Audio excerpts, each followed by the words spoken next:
Hello and welcome. My name is Alicia Mazurek. I'm co-president of the League of Women Voters of Dearborn and Dearborn Heights. The League is a nonpartisan national organization that encourages the informed participation of citizens in government. The League never supports or opposes candidates or political parties. Membership is open to everyone age 16 years or older. The League of Women Voters wants every eligible voter to inform themselves and to vote. This program is presented and produced as a public service by the League of Women Voters. And we are recording the program today so that we can put it on our website and also make it available to members who were not able to attend today. So wanted to let you all know that. Regarding our presentation today, 2 millage proposals will appear on the February 27, 2024 ballot for voters covered by the Dearborn Public School District. The Henry Ford College millage proposal asks for renewal of the expiring millage rate by combining the current 3 + 1 millage into 4 mills. A separate Dearborn Public Schools millage proposal seeks a 10-year operating millage renewal. Before I introduce our speakers today, please note that our external speakers this morning do not speak for the League of Women Voters of Dearborn and Dearborn Heights, and the views that they express here at this educational event are not necessarily aligned with those of the League of Women Voters. So with that, I am delighted to introduce our speakers this morning to talk about the millage proposals. We have speakers from both Henry Ford College and Dearborn Public Schools. First of all, we have Henry Ford College President Russell Kavalhuna. Welcome. Also here is Tom Wall, the Executive Director of Business and Operations, and David Mustonen, the Director of Communications for Dearborn Public Schools. Welcome. So with that, I'm going to turn it over to our speakers. They have some presentations to give to us all today regarding the proposals. I'll let them decide who goes first. I know they have everything loaded up on their computers, so, and then I think we may have time, I'm sure we'll have time for questions after. So I think I'm gonna turn it over to Russell Kavalhuna, so thank you. Okay, I brought a support member. Oh, okay, perfect. It's still morning. Good morning, everyone. My name is Russ, Madam President. Thank you very much. Madam President, in the back also, thank you for having me. I live about 6 blocks that way, so I appreciate you all coming here to see me. And I brought one of my trusty sidekicks. She's 9. She's the apple of my eye, and her name's Samantha. And she didn't know she was going to be conscripted into service, but she's going to learn how to run a PowerPoint. So, Sammy girl, why don't you bring your chair up here next to this computer? Because I didn't bring a remote. Actually, I'll just use this chair.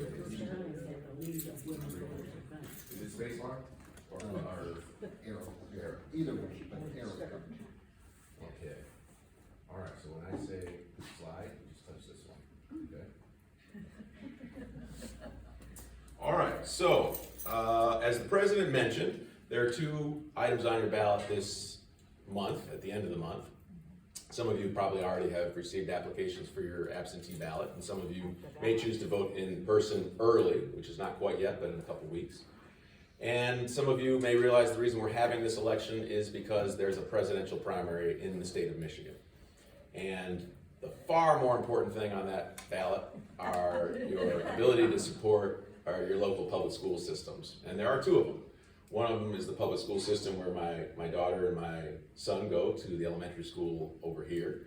And one of them is the best community college on the entire planet, which is about 3 miles that way. And I have the privilege of working at Henry Ford College, and I've had that opportunity for the last almost 6 years. And I would be remiss if I didn't at least say hello to some of my colleagues who currently work at the college who are here with us. We have one of our political science faculty, Dr. Tony Perry, who's here. I know he's a friend of the League. I see 2 of my colleagues, Sarah Sullivan and Joni Morris. They're right there. Before you clap, they're women leaders in addition to being my colleagues. They've both served in leadership of one of our collective bargaining units, the SSA, which is the Support Staff Association. They're both members of your community, and I suspect they're here because they may be members of the league. But in any event, they have brought yard signs, and I think they're over here because my goal is to convince you to support the Henry Ford College millage. And I'm saying that to you because I'm allowed to advocate when I'm not on the clock, so to speak. So if I were on the clock for Henry Ford College, it would be actually against the law for me to spend my time while the public is paying me to be advocating for you to vote one way or not. But I may look like I'm at work, Samantha may think I look like I'm at work, but I'm actually not. I just want to impress you, which is why I dressed up. But I'm not on the clock, and so I will be advocating that you vote for the millage, both for us and for Dearborn Public Schools. And I'm going to spend the next few minutes talking about what the millage is about and why I'm asking for your vote and it be yes. If you're so inclined to vote yes and you don't need to hear this presentation, then I'll ask you to listen to it for 2 reasons. One, I'm going to try to get you to take a yard sign or 2 or 3 and find them places to live for the next month in your neighborhood. Or if you don't take a yard sign, or if you do take a yard sign, I'm asking you to tell your friends about why Henry Ford College deserves your vote for the millage. And as I burn through this PowerPoint with my trusty friend Sam, I'll stop at the end and ask if you have any questions. So, Sam, go ahead and hit the next button. Henry Ford College is your community college, and I hope you're proud of Dearborn. I'm proud of Dearborn, and you probably think we're unique in many ways, we as Dearborn Heights. Maybe you think it's excellent that we have a Fortune 500 company in our city like many other cities don't have. That'd be right. Maybe you think we're unique because we have one of the most prolific museums on the planet. That's true. Maybe you like the small town feel of our town that's right next to an international city. But what you may not know, or maybe you do, but I'll remind you, is that we're unique in Michigan because we are the only town in the entire state that has its own community college. There are 32 community colleges in our state, and all of them, except Henry Ford College, is devoted to a geographic region much bigger than a town. Dearborn is the only town that has its own community college. In fact, we have community colleges on either side of us. But Dearborn has the opportunity to have its leaders direct this college for this community. And as a result of that, we've had the blessing of having property owners give us property tax over the years. And now we're back to ask you to continue the same amount of property tax. And that's probably the most important thing I should have led off with. If you vote yes for this millage, you'll be voting for the same amount of taxes that you and any other property owner like me and these 2 gentlemen already give to Henry Ford College. It's 4 mills. It'll stay the same. The language on the ballot says we're combining 3 mills and 1 mill, but you feel 4 mills today and last year and all the way to 7 years ago. If you vote yes, you'll feel 4 mills going forward. And for those of you that have a home that's worth about $200,000, it shakes out to about $22 a month. The average home in Dearborn is actually worth less than $200,000, so most taxpayers are feeling about an $18 to $20 a month bill for Henry Ford College. And here's what we offer. This is, as I say, a unique opportunity to have our own community college in our town only for us. And I mean that kind of tongue-in-cheek because the majority is we serve a lot of folks who are outside of Dearborn. But those that we serve in Dearborn get a discounted price and they get better access to their leaders. Here's one example. You know, there are 2,700 high school students at Henry Ford College that are getting free college. Let me give you an idea of what that value is, because when you go to Dr. Perry's course and you learn political science, is the intro a 3-credit course? Yeah, so it's a 3-credit course, Intro to Political Science, or Intro to American Government. That course transfers to any university, and if you take that course at any university, it probably won't be as taught as well as Dr. Perry, I can promise you that. The course will be probably 200 or 300 people, unlike what Dr. Perry sees, which is about as many people here. And you'll pay about $1,500 at any university for that course. At Henry Ford College, if you're in high school, you'll get that course for free. And I know the high schoolers probably aren't here, but there may be some people here who have high schoolers in their orbit. That's a $1,500 benefit for just one course. And high schoolers in Dearborn get that for free up to 15 credits at the least, and some of them get 60, 70, 80 credits before they leave, and that saves $60,000 for Dearborn residents. This is another one of my colleagues who teaches math at the college. Hi, Roderick. Hi, good morning. I know you all have been in the Dearborn community a lot, so I know you know that we're a part of your community. We go ahead, next slide, babe. The other arrow. There one more? Yep, there you go.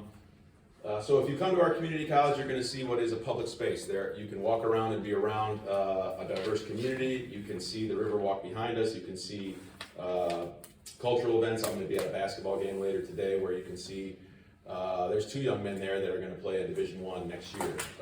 You okay? That was an exciting statement, wasn't it? She won't go to the game with me. Maybe she's like, oh man, he's still talking about basketball.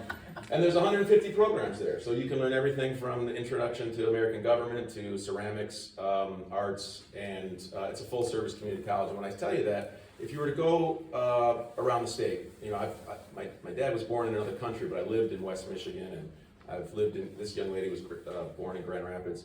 These other community colleges, some of them are not full service. You won't have an auto tech program like we do, or maybe you won't have an English language institute like we do.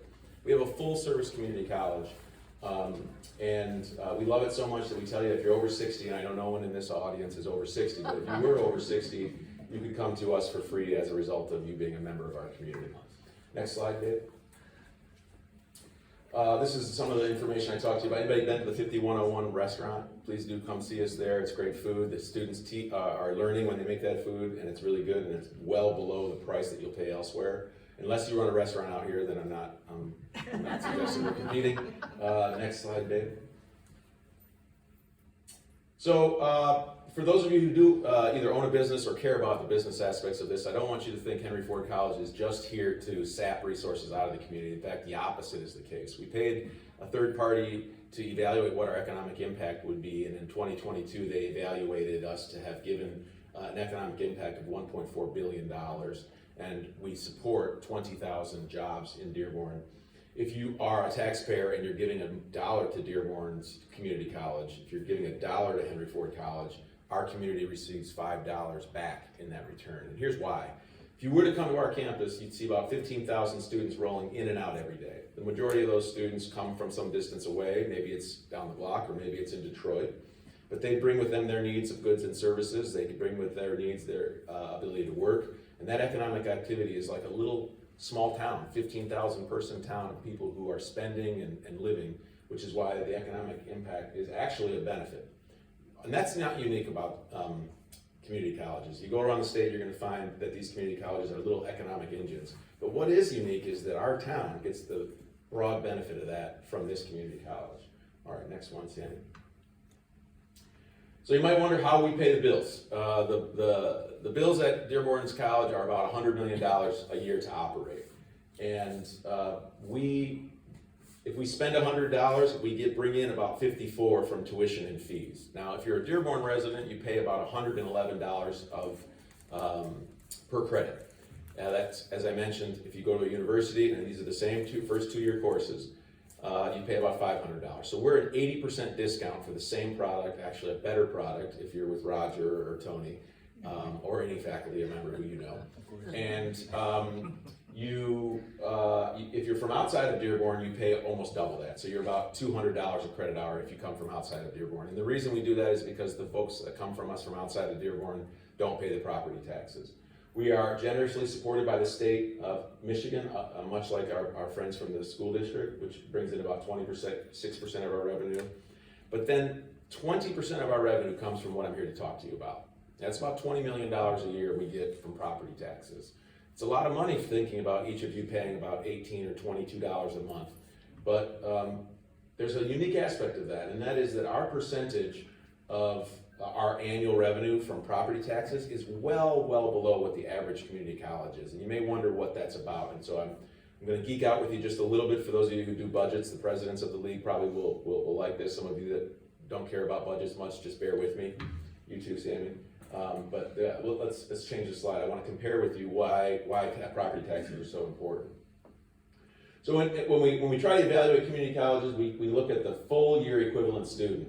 I can tell you the math behind it, but very quickly it means if we take all of the credits we deliver and we assume each of those credits are going to full-time students, which they're not, by the way. The average student in our institution is working full-time, taking part-time classes and things like that. But to make an apples-to-apples comparison, we take all of the credits that we give out, and then we divide that by 30 for an entire year, and that gives us a sense of what, that may be 4 or 5 students that create that 30 credits in a year. But we do that so we compare fiscal year equivalent student to other institutions.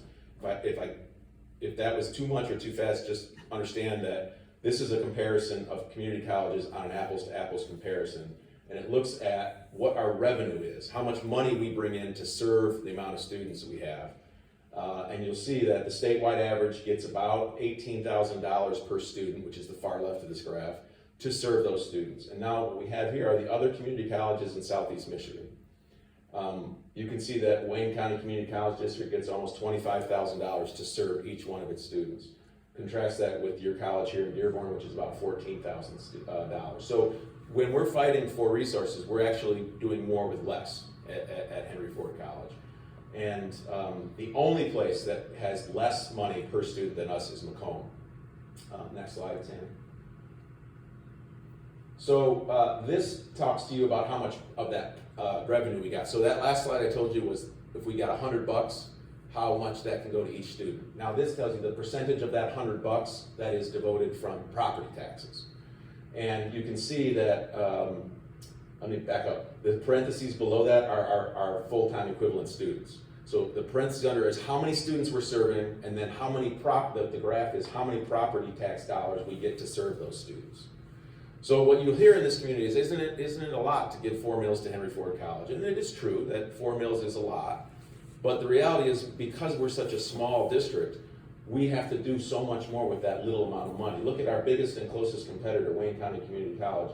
They're bringing in $15,000 per student in property taxes, compared to your college here in Dearborn, which is about $1,500. Now I have to compete with those folks. In fact, we do pretty well because those students from that district come to see Tony and Roger and they'll pay extra for it. But we don't have the benefit that Schoolcraft College, who has less students than us, Wayne County, less students than us, Monroe, they only serve 1,400 students, and yet for each student they get almost $11,000. So we're really fighting uphill with the $20 million we get from those 4 mills. Next slide, Sammy Gray. And the people we serve are so deserving of it. This is a graph that shows you the amount of poor people we serve. That's kind of a crass term, but my dad was a poor kid from Brazil. He went to the community colleges and got the American dream. So I feel like I can own that term. And when you look at who is poor, this is for all the community colleges in the state of Michigan who have more than 5,000 students, there is simply not another college who serves the communities that I know the league cares about. We are the highest percentage both in our region and in our state of poor people getting access to the American dream through public education. And again, these go all across the state.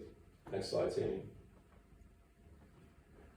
We do all this by keeping the tuition rate for you citizens. If you're not in high school, because if you're in high school, you get it free. But if you're just one of us who are not over 60 and you have to pay for in-district tuition, we're the 3rd lowest in the entire state. Now you may ask how we do that, and I'll be a little bit immodest to tell you, we really, really work hard to squeeze every little cent into something of value. We don't have the liberty to be kind of fudgy with our budget. So I will tell you that the value we give back to our residents is fantastic at the lowest rate, other than Oakland Community College in Washington. I'll tell you why they can beat us, and it's not by much. They're about $1 less per credit. It's because they have big counties with wealthy homeowners who pay property taxes that give them a lot more money, which drives down. And this is why I'm here to talk to you. Because if we lose this millage, that number cannot stay there. Or I have to lay people off, or I have to cut programs, and I don't want to do that. And I hope that you'll agree with me, we should. Next slide, Sammy. So these 4 mills give us $16 million. The state of Michigan doesn't want us to cut property taxes. They so desperately don't want us. They go to community colleges and they say, if you don't cut taxes, we'll actually match some. So it's a $20 million hit. You all are bringing in about $16 million, and the state comes and says, because your property tax owners agreed to continue their levy, we're going to give you 4 more. And what we're asking for is to continue this. And that's the big take home. Don't let anybody tell you that it's a tax increase. It's not. It's continuing the same amount. And I hope by what the graphs I've showed you is you've got the best bang for your buck of your property tax dollars. One more thing about the 4 mills. It's the highest in the state. I'll acknowledge that to you. But it's not extraordinary high. The community college to our east has 3.2 mills. And they don't let their citizens vote on it. It's in perpetuity. We come back to you every 10 or 8 years and ask for your ability. And then in Schoolcraft College across the way to the other direction, they're about 3 mills also. So the tax break for a different community college is really not there. 4 mills is high, but it's not off the charts, especially for the local community college feeling we have. Go ahead, Sam. Here's what we're gonna do with this millage. We wanna expand the free college we're giving to students in Dearborn. We think we have a real opportunity to continue that because of our tight relationship with Dearborn Public Schools. We also wanna keep our classrooms up to date. We wanna give Tony and Roger the opportunity to have, frankly, better classrooms. And I will just be blunt with you, their salaries are good salaries, not inappropriately good, but good. And that's because, and the reason we do that is because they'll stay. How long have you been there, Tony? 20 years. 20 years, Roger, how long? Same, 20 years. Yeah, and your child came to Henry Ford College, so you won't get people to stay at institution for this long unless you give them a reason to stay. And there's a lot of good reasons, but salary is one of them, and this millage will continue to support folks like these gentlemen. And Sarah and Joni. Next slide, Sammy. If you've been on my campus, you know there's a big ugly building in the middle, and I shouldn't call it ugly because I'm supposed to pretend like I like it, but it needs to get torn down. I got a picture on my wall from 70 years ago and it was there. It needs to be torn down and replaced. We've saved money, we've put it away, we got 10 million from the state and 6 million from the county. And both, by the way, those are income tax dollars from around the state, from Alpena and Escanaba, and devoted to Dearborn because Tony and I went to Lansing and told them that we were the best college, and they started to believe it, so we got $16 million. And we want to add to that to replace that building, and it's about an $80 million project that if this passes, we'll start building this summer. Next slide, Sammy. So if you've been on my campus, our campus, Tony's campus, this is the building that needs to be torn down. This is Evergreen. This is Ford Road. The Rouge River is right in the back of us, and Dearborn's here, so this is kind of looking to the north. This building needs to come down. We're barely taking it together, and if we pass the millage, we'll put a new building here with the Regional Student Success Center, and it will finally look like a college on Evergreen. I love my college, but it doesn't look like a college when you're on Evergreen, and we need better curb appeal and a better place for students. If we can do that, we'll take our early college, where high school students are now going to spend 5 years on our campus. We plan to let them leave the basement of our library, where they are right here. And we're going to move them to the Welcome Center over here, where I have Welcome Center staff, and bring those Welcome Center staff to this new building, and so we can expand early college. If you have any friends or family who are in the early college, you know it's space limited. So we can move 3 pieces with this millage and increase the amount of students who are doing early college at our campus. Go ahead, Sam. This is a bird's eye view. I'm so serious about this, we paid an architect to show what it would look like. If you want to talk more about that, I will, but the SEMSSC is the Southeast Michigan Student Success Center. I wasn't joking when we talked to Lansing and said we're the best community college, because we told them we wanted to put up a center for the entire community, that being the entire county, to see best practices for serving poor people and getting them higher education, and they bought it. And so we're going to build it right there with the $16 million from outside of Dearborn, and hopefully another $30 million from this millage. Next slide, Sammy. So please, please, please vote. I know you're probably the choir that I'm preaching to, but tell your friends and family, no matter how you feel about the presidential primary, go and vote. In fact, you can actually abstain from the presidential primary if you're not enthused with it. But vote in the millage, and please vote yes. And please tell your friends to vote yes. Absentee voting is going on now. When you go to vote, you'll be asked which ballot you want, Republican, Democrat, or nonpartisan. If you don't want to vote in the primary for the presidential candidates, just pull the or if you pull it either Democrat or Republican, you can just pass over those. You may wonder why I'm going on and on about that, because I've been talking about this in the community for a couple of weeks now, and I get the sense people are not enthused with the primary. Please, please do not let those that are anti-HFC or anti-public schools dominate the vote, because they will. And we've seen that in our community. And if you decide you want to vote early, you can vote beginning in about 2 weeks. That's at the Dearborn Performing Arts Center. And Sammy, you did a great job. You did a great job. One more.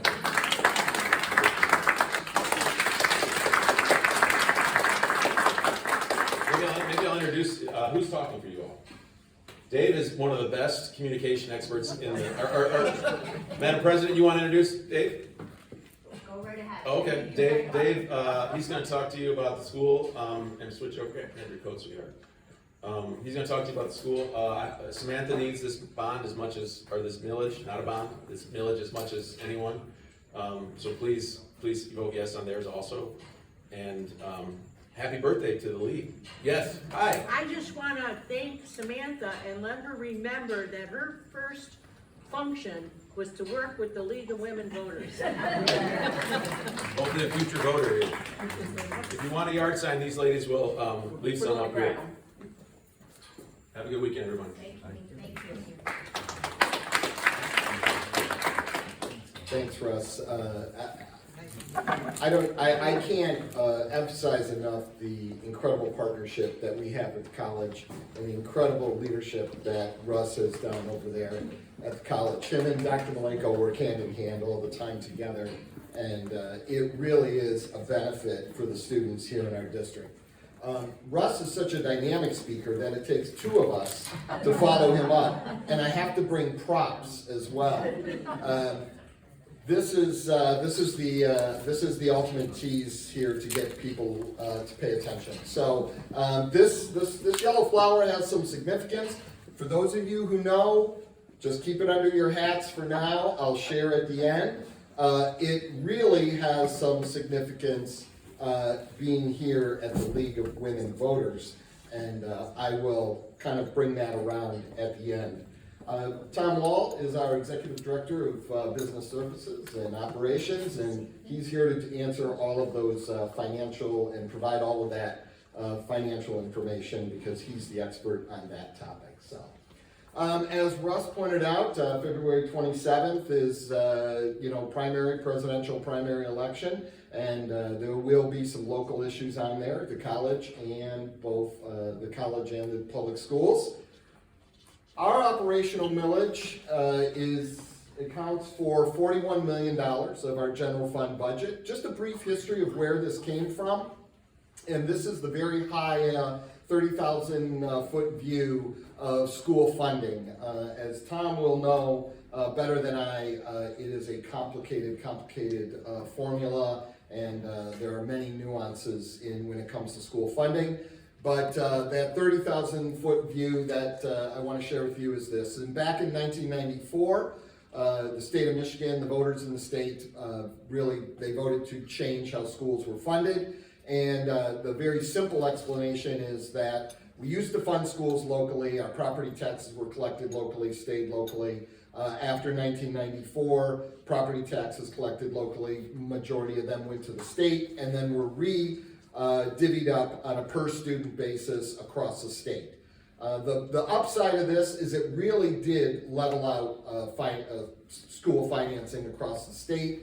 And before 1994, you had districts that per student were collecting, $9, $10, $11,000, and in some rural communities you would have, $4,000 or $5,000 per student. So the change in 1994 really did give it a more level playing field as far as student funding goes. But for us here in Dearborn, that change in formula actually created a deficit situation where we were going to get less funding than what we were receiving prior to 1994.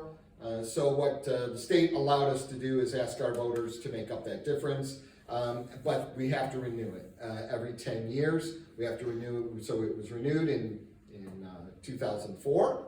It was renewed in 2014. And we are now at 2024, right? 10 years. So here we are again. That's why this is on the ballot. That's why we're asking for this renewal. As I pointed out, this accounts for $41 million, about 16% of our general fund budget. And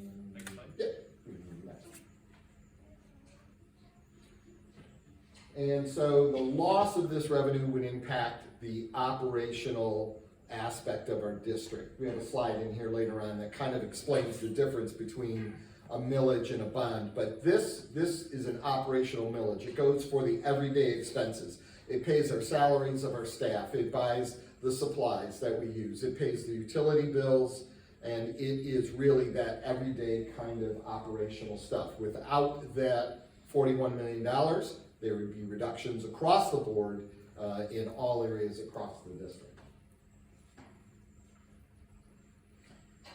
So this side, we just want to try to give some perspective of how big $41 million is to our budget. Lots of times people will say, well, you know, just cut this, just eliminate this, just do away with athletics, just do away with transportation. You can see how, you know, where that impact is on our district, how much those different things cost, and how much the operational millage really provides. Like most school districts across the state of Michigan, we are a service business, so a majority, 80 to 85% of our budget is for salaries for staff. And so if this operational millage were not there, the biggest impact would be on staff across the district. So as I pointed out, this was just approved back in 04 and 14. This is a renewal. It's not a new tax. It's not anything new. It's just a renewal of the existing millage.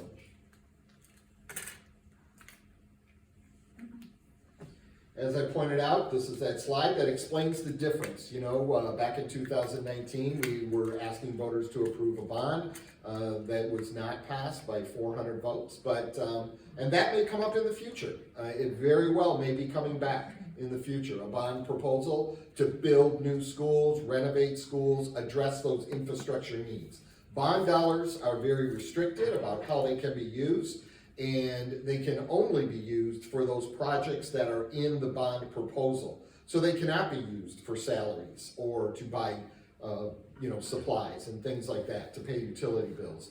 So this is not a bond, this is a millage. We've talked a lot about bonds and millages over the past couple of years, and so we just wanted to make sure that everyone was clear. It's not a bond, that may come in the future, this is a millage. I'm gonna let Tom talk about the mill rate here a little bit, if you don't, and talk about how it looks on the ballot and how it's kind of divided up between residential and businesses. All right. Good afternoon, everybody, and thank you for being here. It's always good for us to be able to go out there and talk about these things. Back as he said, back when Proposal A came, 80% of our revenue came from local taxes, back before Proposal A. Now it's kind of flipped. Now 80% of our revenue comes from the state.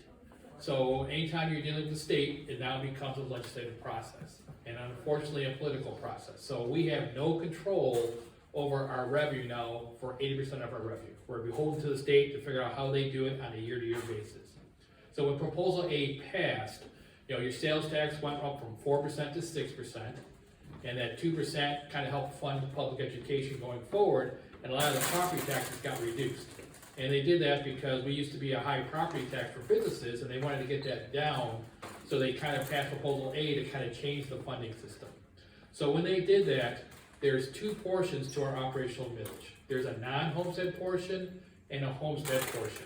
Your homestead is your primary household and some agricultural property. So most home people see on their tax bills the homestead portion.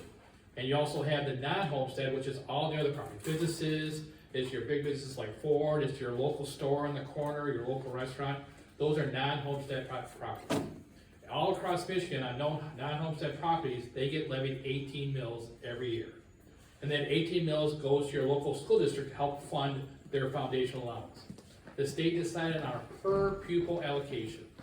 So right now we get $9,921 per pupil. So 80% of that revenue from that 9921 is going to come from the state. The other 20% is on local taxes.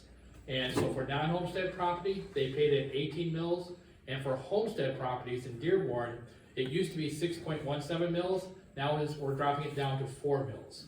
And that's a formula based on legislation. And that legislation can change from year to year.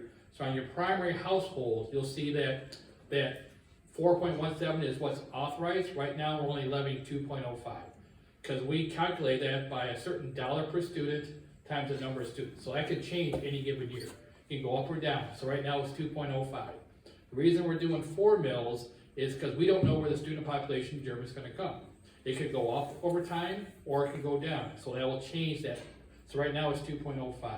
Unfortunately, 10 years from now, we don't know the tax values too. If you remember the housing crisis, tax values really dropped. So that's why we can't just go down to 2.05 forward, because we don't want to hamper that foundation allowance we get per child 10 years from now.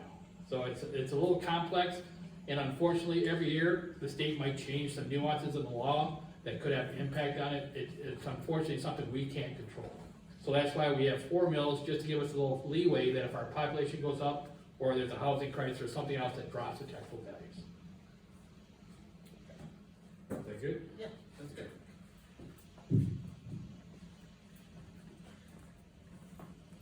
So as Tom pointed out, our foundation allowance from the state is really dependent on that renewal of this millage because of the 18 mills that we get from businesses. So if that was not renewed, we would just not get that money, and we would have one of the lowest per pupil funding amounts in the state of Michigan. So, and we'll skip all that other stuff and just go to the main key points. This was just all the history, which we kind of talked about the history of how we got to be where we are today. It's on our website. So, yeah, and this whole presentation, along with a whole bunch of other facts and information about this renewal, is on our website. I have some literature up here that you can grab. There's a QR code. You scan that QR code, it'll take you right there. This entire slide presentation is up there, like I said, as well as a whole bunch of other information about this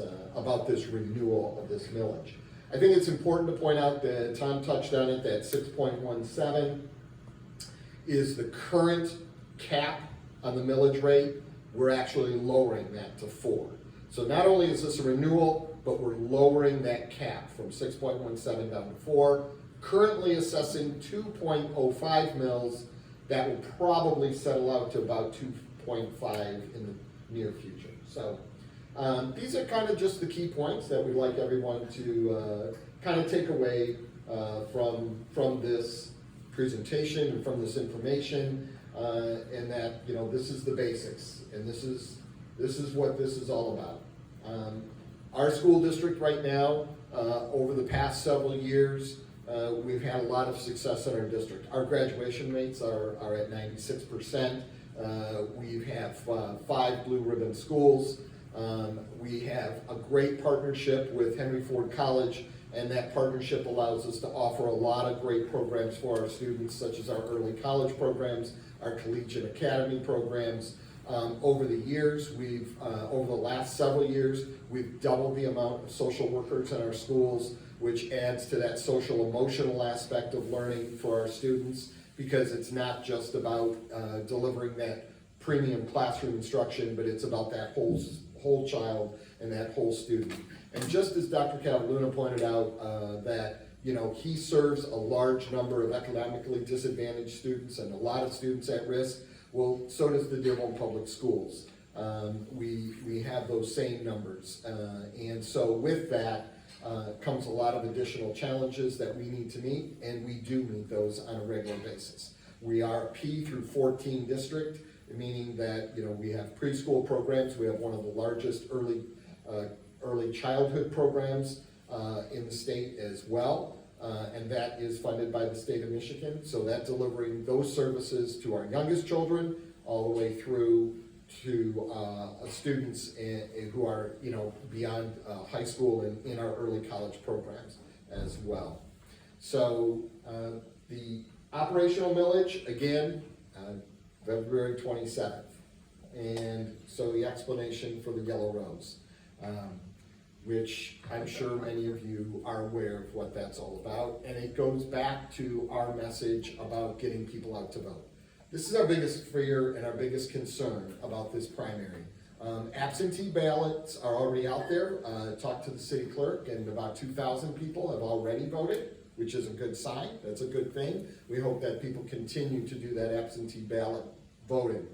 For the first time this year, 9 days prior to the election, people can go out and vote. We want to emphasize that, and we want to make sure that people are taking advantage of that as well, especially in the wintertime. February 27th could be a day like we had last week with 5 inches of snow.